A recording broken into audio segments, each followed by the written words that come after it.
మన చైతన్యం ఆత్మవైపు చేసే ప్రయాణం ధ్యానం. ధ్యాన స్థితిని పొందడానికి శరీరాన్ని మనసును నిలువరింపచేయాలి. ఎప్పుడైతే శరీరాన్ని మనసును నిలువరింపచేస్తామో అప్పుడు మన చైతన్య పదార్థం ఆత్మవైపు ప్రయాణం చేస్తుంది. అప్పుడు మనలోకి అపారంగా విశ్వశక్తి ప్రవహిస్తుంది. ఎక్కువగా ధ్యానం చేయడం ద్వారా ఆత్మజ్ఞానాన్ని పెంచుకోగలుగుతాం. ఇప్పుడు మనం జ్ఞానం అంటే ఏమిటో తెలుసుకుందాం. ధ్యానం మనల్ని ఉన్నత జ్ఞానం వైపు నడిపిస్తుంది. జ్ఞానం అంటే మరేమీ కాదు, అనుభవం. అనుభవం అంటే సంపూర్ణంగా ఆత్మసహితంగా జీవించడం. అధికంగా సాధన చేయడం ద్వారా అధిక శక్తిని పొందగలుగుతున్నాం. అధిక శక్తి ద్వారా ప్రతి సందర్భంలోనూ సంపూర్ణంగా ఇమడగలుగుతాం. సంపూర్ణంగా ఇమడగలగడం ద్వారా ఉన్నత జ్ఞానాన్ని పొందగలుగుతాం.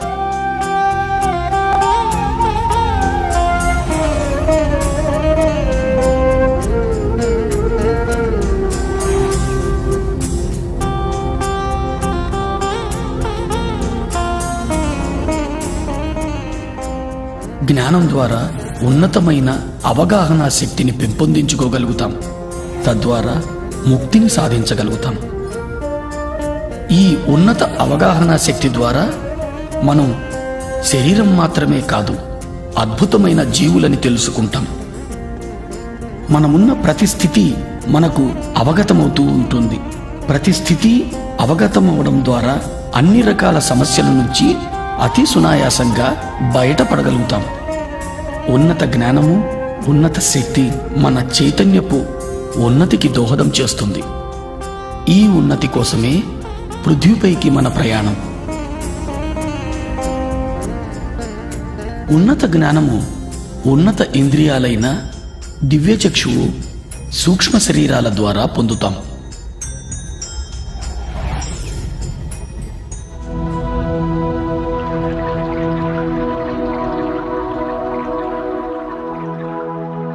దివ్యచక్షువు అద్భుతమైన ఆత్మ యొక్క ఇంద్రియం. ఉన్నత లోకాల్లో చూడటానికి, వినడానికి, అనుభూతి పొందడానికి ఉపయోగపడే అద్భుతమైన ఇంద్రియమే ఈ దివ్యచక్షువు.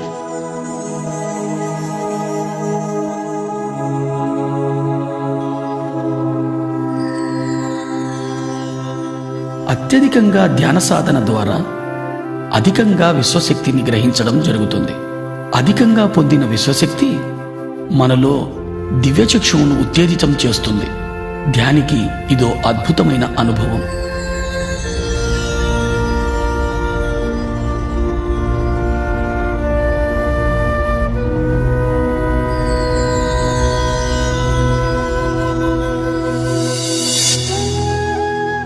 దివ్యచక్షువు ఉత్తేజితమవుతున్న సందర్భంలో నొసటి భాగంలో రెండు కనుబొమ్మల నడుమ నొప్పిగా కానీ లాగినట్టు కానీ అనుభూతులు కలుగుతాయి.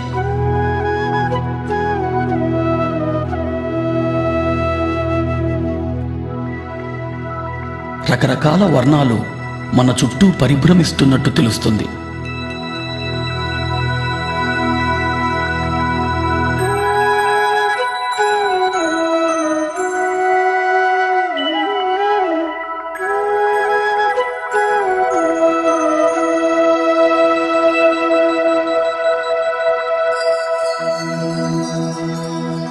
మన చుట్టూ నడక శబ్దం, గుసగుసల శబ్దం వినపడుతున్నట్లు అనిపిస్తుంది.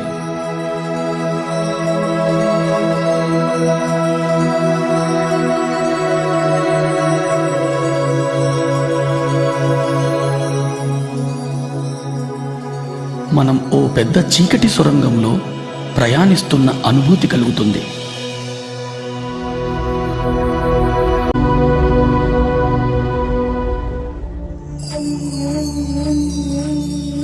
ఎప్పుడైతే ప్రాణమయ శరీరం సంపూర్ణంగా విశ్వశక్తిని పొందుతుందో అప్పుడు దివ్యచక్షువు పరిపూర్ణమవుతుంది.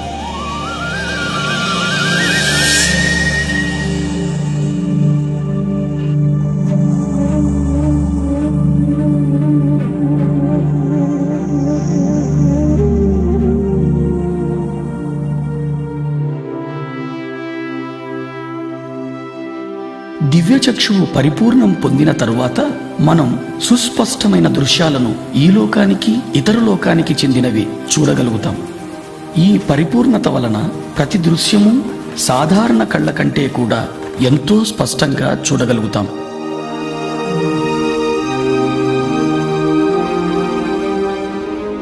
మనం ఇతర లోకాల విషయాలను కూడా చాలా స్పష్టంగా చూడగలుగుతాం. మనం ఎక్కడో జరిగే విషయాలను ఇక్కడ నుంచే స్పష్టంగా చూడగలుగుతాం. మనం ఎన్నో దృశ్యాలను, ఎన్నో విషయాలను చాలా స్పష్టంగా చూడగలుగుతాం.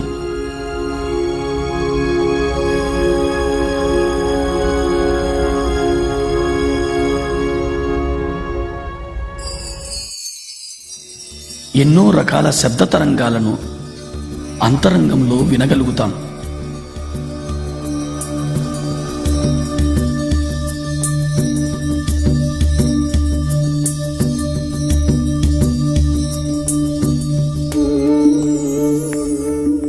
ఎందరో మహానుభావులను మనం ఎరిగిన రూపంలో వారిని చూడడం జరుగుతుంది.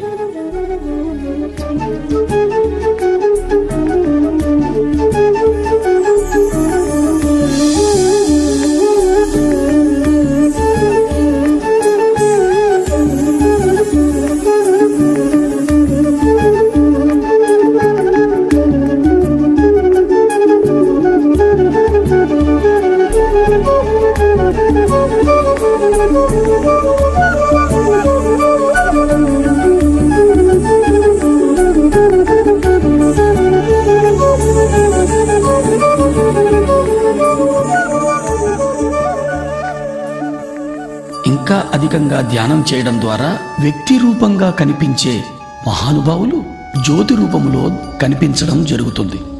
జ్యోతి రూపంలో కనిపించినా అది ఏ మహానుభావునికి సంబంధించిందో మనం స్పష్టంగా తెలుసుకోగలుగుతాం. మహానుభావుల నుంచి సందేశాలు వినగలుగుతాం.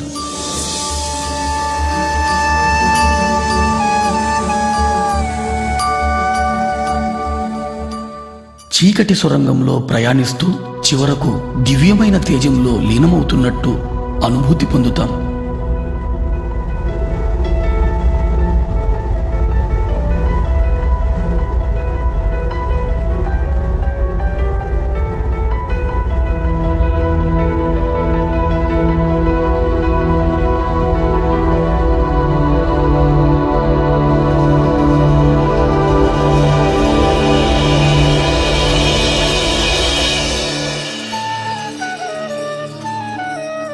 మహానుభావుల సందేశాల ద్వారా, ఇతర లోకాల వాస్తవాలను చూడడం ద్వారా, అంతరంగంలో ఏర్పడే అనుభూతుల ద్వారా మనం మన సమస్యలన్నిటికీ పరిష్కార మార్గాన్ని పొందగలుగుతాం.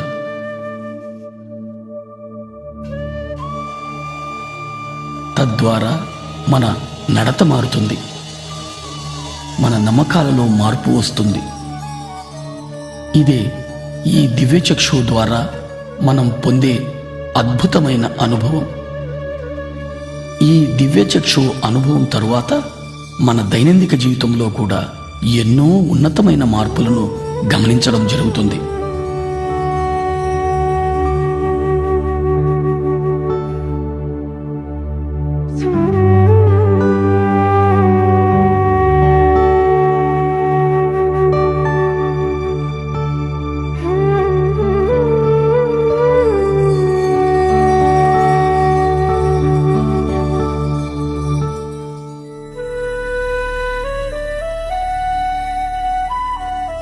ఆత్మ యొక్క మరో ఇంద్రియమే ఈ సూక్ష్మ శరీరం. ఇతర లోకాలలో విహరించడానికి, ఇతర లోకాల జ్ఞానాన్ని పొందడానికి ఉపయోగపడే సాధనం సూక్ష్మ శరీరం. సూక్ష్మ శరీరం మన చైతన్య పదార్థపు మరో రూపం, మన స్థూల శరీరపు ప్రతిరూపంలా ఉంటుంది. సాధారణ స్థితిలో చైతన్య పదార్థం మన స్థూల శరీరమంతా వ్యాపించి ఉంటుంది. ఎప్పుడు మనం సంపూర్ణంగా విశ్వశక్తిని పొందుతామో, ఎప్పుడు మనకు సూక్ష్మ శరీర యానం చేయాలనే అనుభూతి కలుగుతుందో, అప్పుడు మన చైతన్య పదార్థం సూక్ష్మ శరీర రూపంలో యానం చేస్తుంది. సాధారణంగా సూక్ష్మ శరీర యానపు అనుభవాన్ని ఎరుక లేకుండా నిద్రలో మనం పొందుతున్నాం. వీటినే మనం కలలు అంటాం. ఎరుకతో మనము ఈ సూక్ష్మ శరీర యానపు అనుభవాన్ని పొందే అవకాశం ఒక్క ధ్యాన స్థితిలో మాత్రమే జరుగుతుంది. సూక్ష్మ శరీరం కాల పరిస్థితులకు అతీతంగా ప్రయాణించగలదు. ఎరుకతో సూక్ష్మ శరీర యానం చేసిన తరువాత సరికొత్త కోణంలో జీవిత గమనాలను దర్శించడం జరుగుతుంది.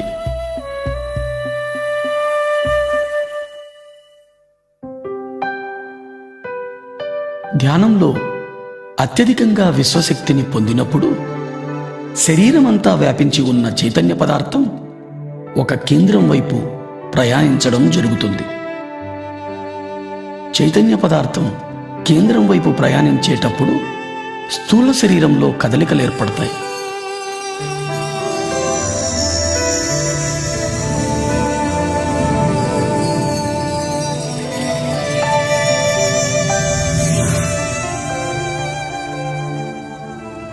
మనం మన శరీరమంతా తేలికైపోతున్న అనుభూతి పొందుతాం.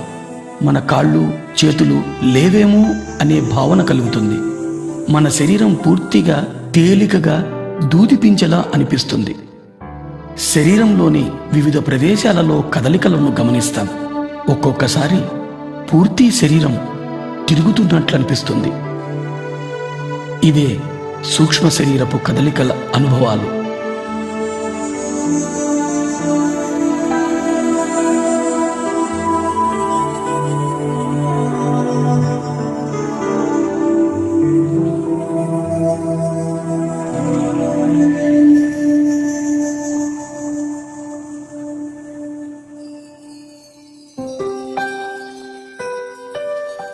తీవ్ర ధ్యాన సాధన చేయడం ద్వారా అత్యధిక విశ్వశక్తిని పొందడం జరుగుతుంది. శరీరమంతా వ్యాపించి ఉన్న చైతన్య పదార్థం సూక్ష్మ శరీర రూపం ధరించి విపరీతమైన వేగంతో కదలడం జరుగుతుంది. తద్వారా స్థూల శరీరంలో కదలికలు ఏర్పడతాయి. ఆ కదలికల తరువాత సూక్ష్మ శరీరం స్థూల శరీరం నుంచి వెలుపలికి వస్తుంది.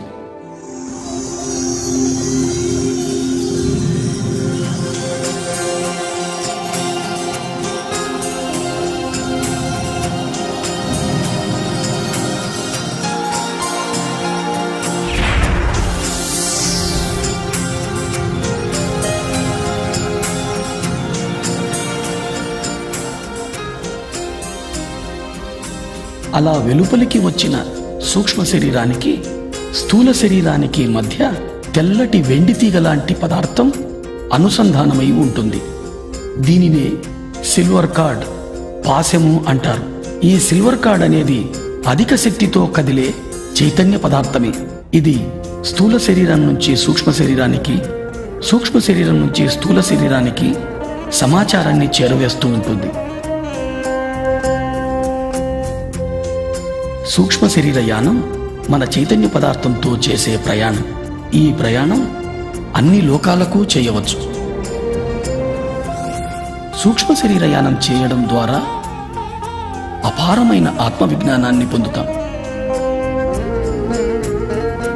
సూక్ష్మ శరీరం అన్ని రకాలైన పదార్థాల గుండా ప్రయాణించగలుగుతుంది.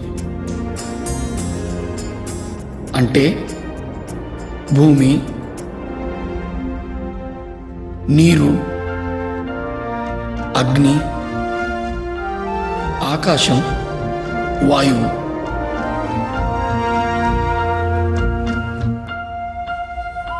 సూక్ష్మ శరీరం అన్ని లోకాలలోనూ ఎటువంటి అడ్డంకులు లేకుండా విహరించగలుగుతుంది.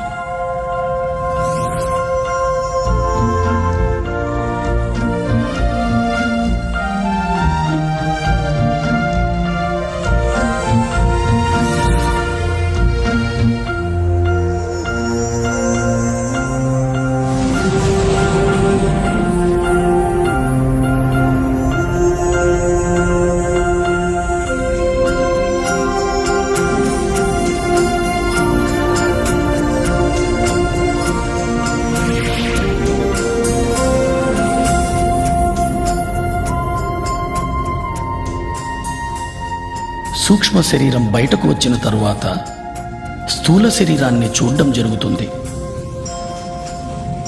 ఇది ఓ మహత్తరమైన అనుభవం.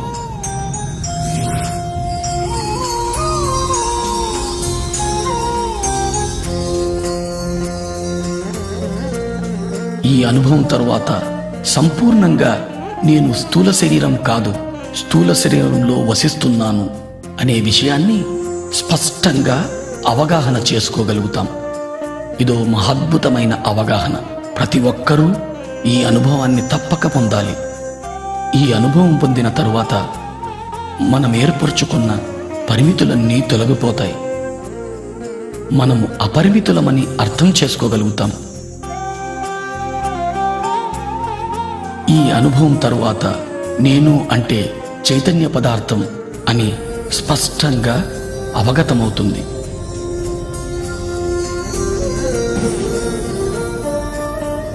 సరికొత్త కోణంలో జీవితాన్ని దర్శించడం మొదలవుతుంది.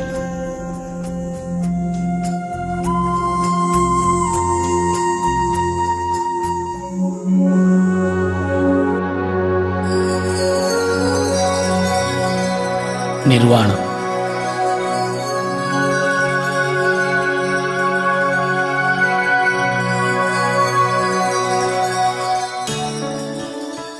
అధిక ధ్యాన సాధన ద్వారా అధిక విశ్వశక్తిని పొందడం జరుగుతుంది. అధిక విశ్వశక్తి ఏ సందర్భంలోనైనా సంపూర్ణంగా ఇమడడానికి దోహదం చేస్తుంది. సంపూర్ణంగా ఇమడడం అంటే శరీరము, మనస్సు, బుద్ధి, ఆత్మలతో సందర్భంలో మమేకమవ్వడం, తద్వారా సందర్భంలోని సంపూర్ణ జ్ఞానాన్ని పొందడం.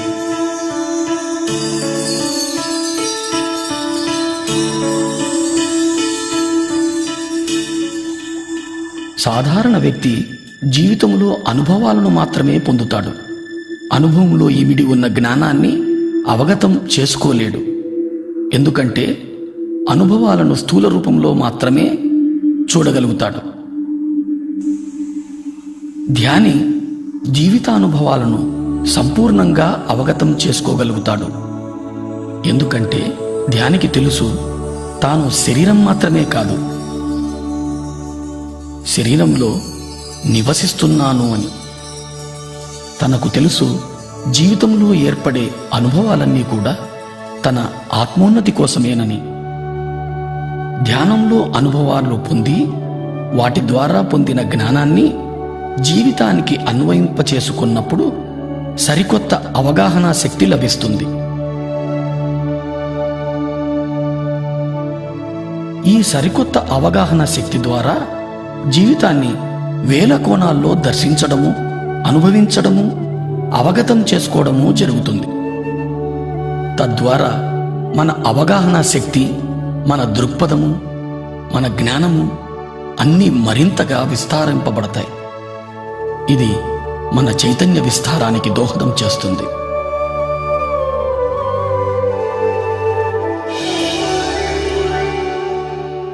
ఈ స్థితిని ధ్యానంలో 1000 రేకుల బంగారు కమలం వికసిస్తున్న అనుభవంగా పొందుతాం.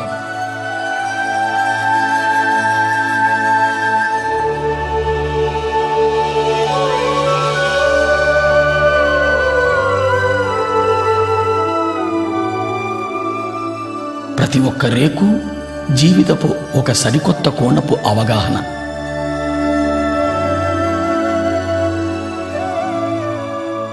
ఇలా వేల కోణాల్లో జీవితాన్ని దర్శించగలిగినప్పుడు ఇతర జీవరాశుల మీద కూడా అవగాహన పెరుగుతుంది. ఈ అనుభవం ద్వారా మనకు చాలా స్పష్టంగా అర్థమయ్యే సత్యం మనకు చావు లేదు అని, మనం సదా జీవించి ఉన్న చైతన్య పదార్థాలు అని. పుట్టుక, చావుల సంపూర్ణ జ్ఞానాన్ని అవగతం చేసుకోగలుగుతాం.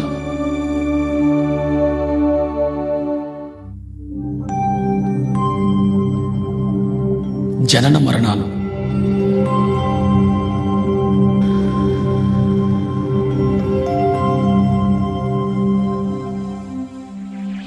మనం విశ్వ చైతన్యం నుంచి అంశగా విడివడి పృథ్వీపైకి చేరుతున్నాం.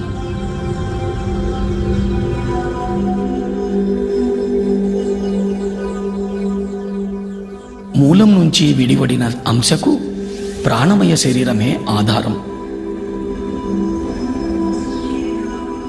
ఈ పృథ్వీపైకి మన రాకకు కారణం రకరకాల అనుభవాల జ్ఞానాన్ని పొందడం కోసమే.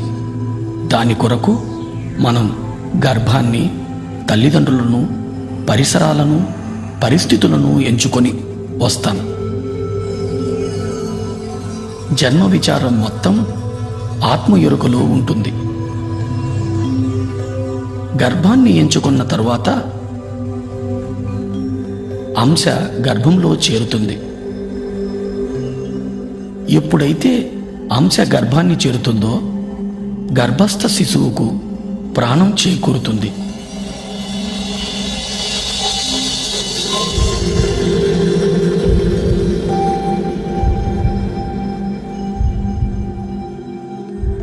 అంశ ప్రాణమయ శరీరంలో శక్తి ఆధారంగా ప్రాణి స్థూల శరీర నిర్మాణం జరుగుతుంది. అంశ సంపూర్ణంగా మూలంతో అనుసంధానమై ఉంటుంది. అది ప్రాణిగా తొలి శ్వాస తీసుకునే వరకు. తల్లి గర్భంలో నుండి బయటకు రాగానే ప్రాణిగా బయటి శ్వాస తీసుకోవడం జరుగుతుంది. ఇదే జననము అంటారు.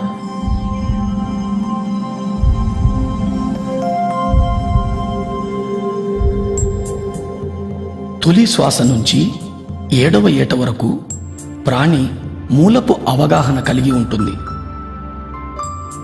మనస్సు నిర్మాణం 7వ ఏట నుంచి మొదలై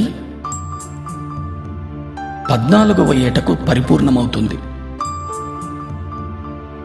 బుద్ధి నిర్మాణం 14వ ఏట మొదలై 21 నాటికి పరిపూర్ణమవుతుంది.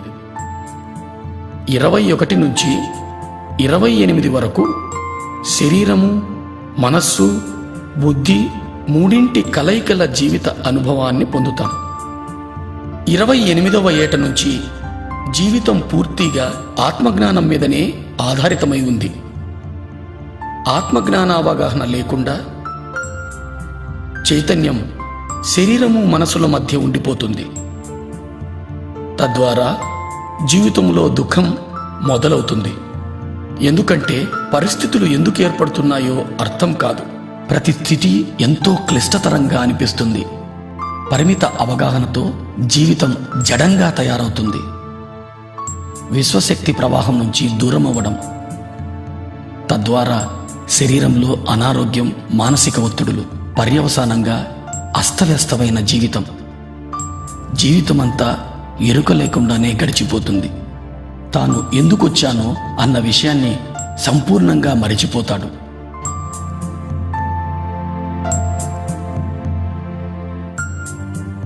అస్తవ్యస్త అవగాహన మూలంగా యవ్వనం, వృద్ధాప్యం గడిపి చివరకు శరీరం వదిలిపోతాడు.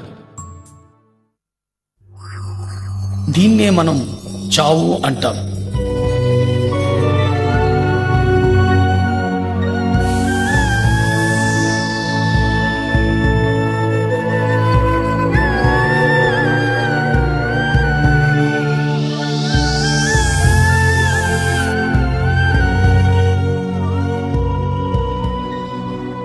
మరణం తరువాత కూడా జడమైన మనస్సు చైతన్యాన్ని మూలానికి చేరనీయదు.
పరిమిత అస్తవ్యస్త అవగాహనల మూలంగా తనకు తానే నరకాన్ని స్వర్గాన్ని నిర్మించుకొని అధమలోకాల్లోనే ఉండిపోతాడు.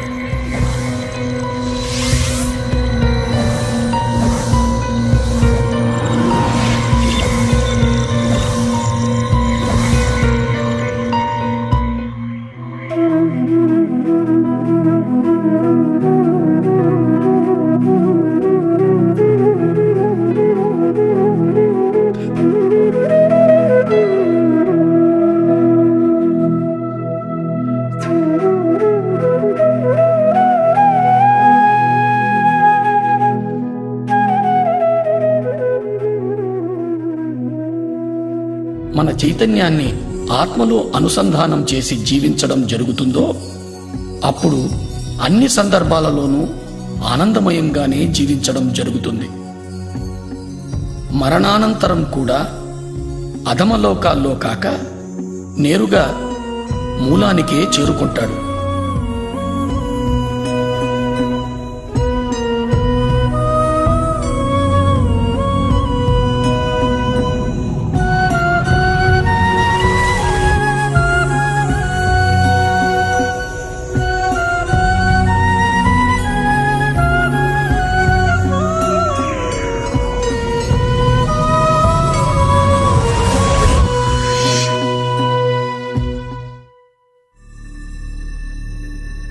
దివ్యచక్షువు సూక్ష్మ శరీరయాన అనుభవాల ద్వారా, జనన మరణ అవగాహనల ద్వారా శరీరము, మనస్సు, బుద్ధి, ఆత్మ, చైతన్య పదార్థము, విశ్వశక్తుల సంపూర్ణ అవగాహన ఏర్పడుతుంది. నేను అంటే చైతన్య పదార్థమని, చైతన్య పదార్థమంటే విశ్వశక్తి జ్ఞానాల కలయికని పరిపూర్ణ అవగాహన ఏర్పడుతుంది.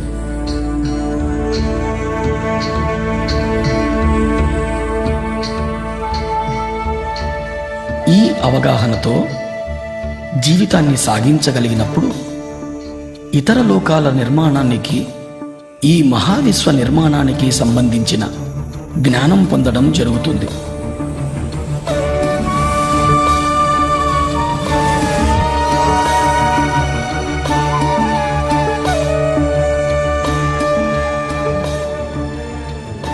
ఈ జ్ఞానంతో మనం అద్భుత సృష్టికర్తలు కాగలం.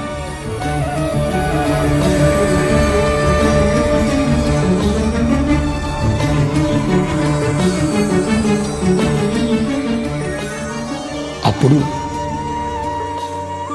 ఏది పలికినా కొత్తదనమే, ఏ ఆలోచన వచ్చినా నవనిర్మాణమే, ఏది చేసినా ఓ నవ సృష్టే.